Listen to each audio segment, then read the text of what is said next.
Yummy pakora. দেখো বন্ধুরা, কত লোভনীয় পাকোড়া তৈরি করে নিয়েছি।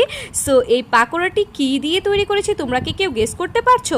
চলো এর রেসিপি শেয়ার করি। এই পাকোড়াটি তৈরি করে নেওয়ার জন্য একটি বাটিতে আমি পেঁয়াজ কুচি নিয়েছি, কাঁচামরিচ কুচি নিয়েছি, দিয়েছি গুঁড়ামরিচ, হলুদ গুঁড়ো এবং পরিমাণ মতন লবণ দিয়ে খুব ভালোভাবে মেখে নিচ্ছি।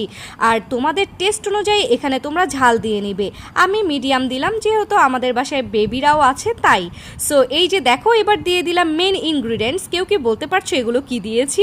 সেই কুমড়া ভুট্টা যা আমি পেস্ট করে নিয়েছি, এবং এতে দিয়ে দিলাম 2 টেবিল চামচ বেসন। খুব ভালোভাবে মেখে রেডি করে নিলাম একটা ব্যাটার। চুলায় এবার একটি ফ্রাই প্যান বসিয়ে দিয়েছি। এতে আমি পরিমাণ অনুযায়ী তেল দিয়ে দিলাম। দেখো, তেলগুলো গরম হয়ে আসা আগ পর্যন্ত আমি অপেক্ষা করছি। এদিকে তেলগুলো গরম হয়ে এসেছে। এবার ছোট্ট একটি চামচের সাহায্যে পাকোড়ার শেপ করে আমি দেখো এখানে পাকোড়াগুলো দিয়ে দিচ্ছি গরম গরম তেলে। বাস মিডিয়াম আঁচে এই পাকোড়াগুলো এবার আমি ভেজে নিব, একদম কড়কড়া লাল লাল করে ভেজে নিব। এটি খেতে যা হয়েছিল অসাধারণ স্বাদের হয়েছিল। তোমরা অবশ্যই একবার বাসায় ট্রাই করবে আর কমেন্টে বলে যাবে কেমন ছিল এর স্বাদ।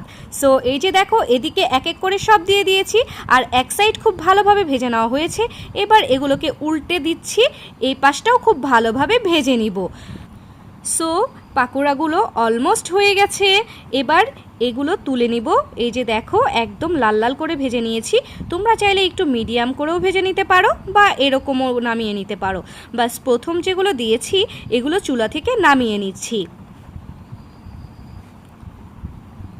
এরপরে আর বাকি যেগুলো ছিল ওগুলোও আমি ভেজে নেব সেম প্রসেসে। ব্যাস তুলে নেওয়া হয়ে গেল।